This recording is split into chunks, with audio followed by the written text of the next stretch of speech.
കല്യാണ വീടുകളിൽ യുവാക്കൾ നടത്തുന്ന രാത്രിയിലെ ചെറിയ ആഘോഷവും പാട്ടുമൊക്കെ നാം എതിർക്കേണ്ടതുണ്ടോ? അവരുടെ ചെറിയ സന്തോഷത്തിന് കൂടെ നിൽക്കുകയല്ലേ നാം ചെയ്യേണ്ടത്? റുഖിയ സമദ് മലപ്പുറത്ത് നിന്നുമാണ് ചോദിച്ചത്. ഇപ്പോൾ നമ്മുടെ മതത്തിൽ വന്നാൽ നിങ്ങൾക്ക് ഇങ്ങനെ ആസ്വദിക്കാം, അതിന് വിലക്കുകളില്ല എന്ന് പറഞ്ഞുകൊണ്ട് തന്നെയാണ് മതം പ്രചരിപ്പിക്കേണ്ടത്. പക്ഷേ ഇസ്ലാം എന്ന് പറയുന്നത് അങ്ങനെ ജനങ്ങളെ ക്ഷണിച്ച് നിങ്ങൾ ഇതിലേക്ക് വരൂ, ഇവിടെ അതുണ്ട് ഇതുണ്ട്, ഇവിടെ സന്തോഷമുണ്ട് സുഖമുണ്ട് എന്നല്ല പറയാം.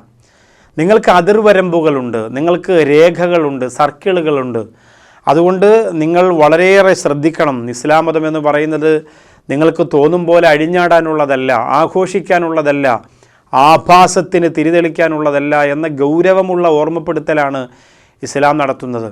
ഇപ്പോൾ കുറേ ആളുകൾ ബുദ്ധിയൊക്കെ കൂടി കുറേ സൗഭാഗ്യവും സമ്പത്തൊക്കെ കൂടുമ്പോൾ അവർ പറയുന്നുണ്ട്, ഇത് യഥാർത്ഥത്തിൽ ഇസ്ലാം എന്ത് ചെയ്യണം, അവരെ കല്യാണത്തിൻ്റെ തലേദിവസം അവർ കളിക്കട്ടെ, അവരെ നമ്മൾ മാറ്റി നിർത്തിയാൽ അവർ പരിഹസിക്കൂലേ, അവർ പള്ളിയിൽ വരാതെ പള്ളിയിലെ ഇമാം അങ്ങനെയാണ്, കുറഞ്ഞവനാണ്, പഴഞ്ചനാണെന്ന് പറഞ്ഞ് പരിഹസിക്കൂലേ എന്നാണ്. അങ്ങനെ പരിഹസിച്ചോട്ടെ, പഴഞ്ചനായിക്കോട്ടെ, പക്ഷേ ആദർശത്തെ വിട്ട് കളിക്കാൻ അനാവശ്യമായ ഇസ്ലാമിന് നിരക്കാത്ത ഒരുപാട് അഴിഞ്ഞാട്ടം നടക്കുന്നുണ്ട് ഇന്ന് കല്യാണ വീടുകളിൽ.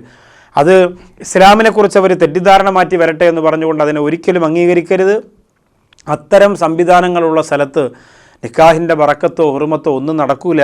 അല്ലാഹു സുബ്ഹാനഹു വ തആല അവൻ്റെ അദാബിൽ നിന്നെല്ലാം നമ്മെ കാത്തുരക്ഷിക്കട്ടെ. ആമീൻ.